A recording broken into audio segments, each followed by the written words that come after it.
Ini bukan museum perang, ini juga bukan pameran senjata. Ini adalah deretan senjata NATO yang gagal bertahan di Ukraina. Amerika, Kanada, dan Eropa mengirimkan senjata terbaiknya. Tapi di medan perang, satu persatu justru berakhir, disita, dipelajari, bahkan dipamerkan Rusia.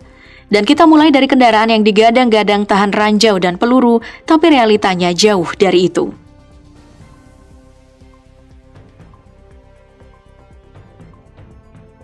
Bushmaster, ini adalah kendaraan lapis baja kebanggaan Australia.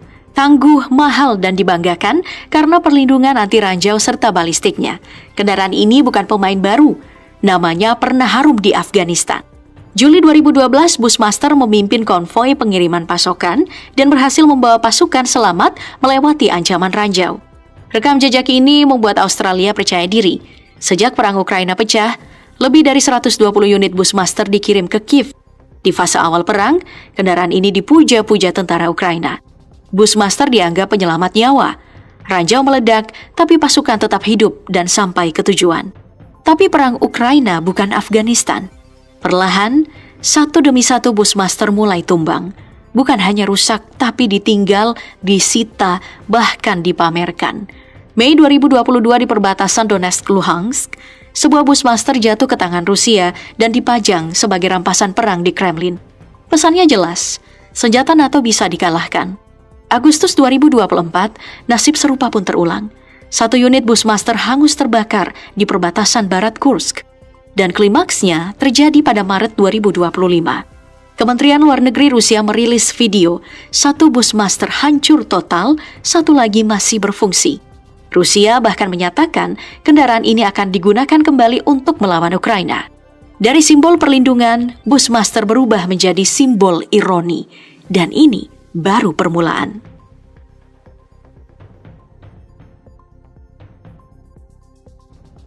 M1A1 Abrams selama puluhan tahun dianggap sebagai salah satu tank tempur utama terbaik di dunia. Lapis baja kompositnya tebal, meriam 120 mm-nya mematikan, sistem kontrol tembaknya canggih dan mobilitasnya solid. Di atas kertas, Abrams adalah simbol dominasi darat Amerika. Tapi di Ukraina reputasi ini mulai runtuh. Pada Januari 2023, Presiden Joe Biden mengirim 30 unit Abrams ke Ukraina. Targetnya jelas, menciptakan superioritas darat dan mengubah arah perang. Namun realitas medan tempur berkata lain. Satu persatu Abrams pun tumbang. Dari 31 unit, 27 hancur, menyisakan hanya 4 tank yang masih bertahan. Untuk menutup kegagalan ini, Australia pun turun tangan. Mereka mengirim M1A1SA Abrams, varian yang lebih unggul dengan kemampuan pengintaian dan komando tempur yang ditingkatkan. Total, 49 unit dikirim dengan nilai donasi sekitar $245 juta dipromotori dan didukung penuh oleh NATO, di mana pengiriman rampung pada 18 Desember 2025.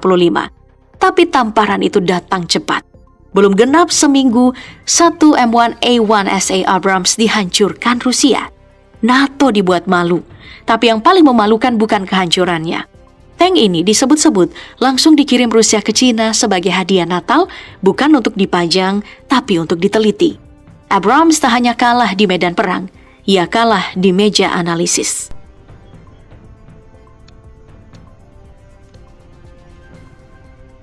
Rochelle Senator ikut menjadi bulan-bulanan di medan perang Ukraina. Produsen pertahanan Kanada, Rochelle, tercatat telah mengirim sekitar 2.000 unit kendaraan lapis baja Senator sejak invasi skala penuh Rusia dimulai. Kendaraan ini dirancang untuk mengangkut pasukan di zona konflik dengan perlindungan terhadap ancaman balistik dan alat peledak improvisasi. Di atas kertas, Senator adalah kendaraan aman. Namun di Ukraina, bukan uji coba pabrikan. Memasuki Agustus 2024, satu demi satu senator mulai direbut Rusia. Marinir Rusia berhasil menguasai beberapa unit di wilayah perbatasan Kursk. Tak lama berselang, Oktober 2024, sebuah video beredar luas memperlihatkan Senator Rochelle berubah menjadi sasaran empuk tembakan dan drone Rusia. Yang paling mencolok, satu unit senator berhasil ditangkap dalam kondisi utuh tanpa bekas tembakan. Kendaraan itu bahkan diderek oleh lapis baja ZSTS Ahmad milik Rusia. Bagi Moskow ini bukan sekadar rampasan. Senator ini bisa dibongkar, direkayasa balik, atau bahkan digunakan kembali untuk menyerang Ukraina. Dan ini bukan yang terakhir.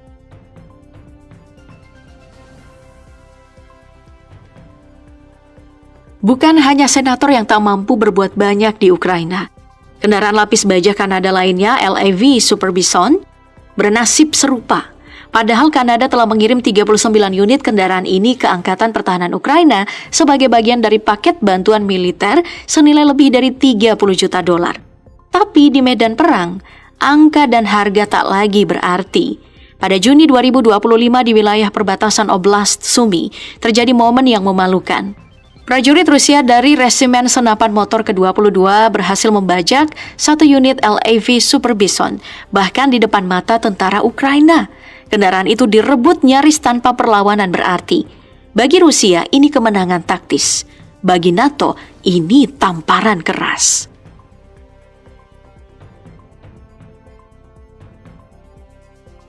Pasukan Rusia juga berhasil merebut Fly Eye, drone pengintai buatan Polandia. UAV ini tidak membawa senjata tapi perannya krusial.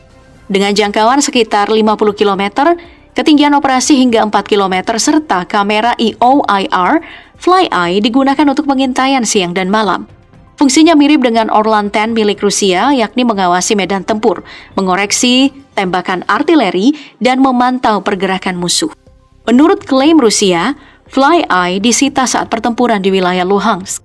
Penyebab jatuhnya belum dijelaskan secara resmi. Tapi ada dugaan kuat. Drone ini tumbang akibat perang elektronik Rusia yang mengganggu sinyal atau kehilangan kontak dengan operatornya. Sekali Fly Eye jatuh utuh, Rusia bukan cuma mendapat drone, tapi cara NATO melihat perang dari udara.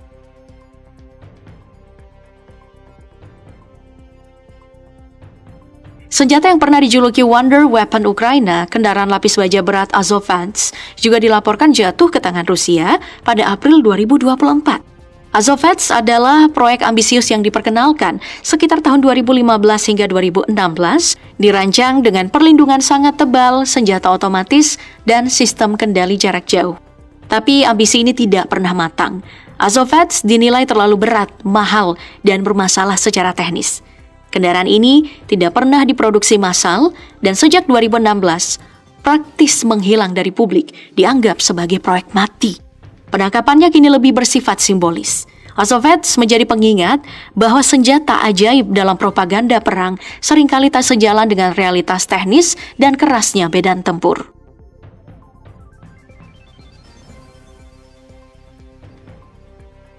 Selain kendaraan lapis baja dan drone, Rusia juga berhasil merebut senjata ringan barat yang jauh lebih sensitif. Salah satunya adalah senapan anti-material Prancis Le Tacnon 001 kaliber 50 BMG yang dilaporkan jatuh ke tangan pasukan Rusia di Krasnogorovka pada Mei 2024. Senjata ini tergolong sangat langka di perang Ukraina. Produksinya terbatas dan bukan persenjataan standar yang digunakan secara luas oleh militer Ukraina.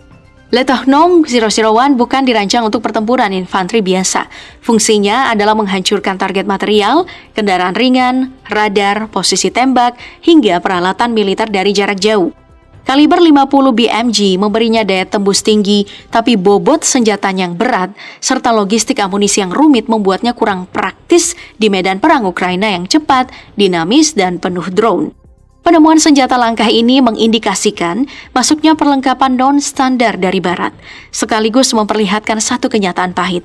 Tidak semua bantuan, apalagi senjata eksperimental, cocok untuk perang skala besar dan intensitas tinggi. Supplied M4 rifles fresh out of the box.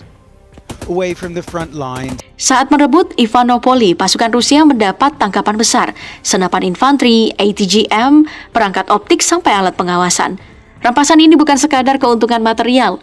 Bagi Rusia ini adalah tambang intelijen untuk membedah, memahami, dan membaca teknologi NATO dalam perang modern.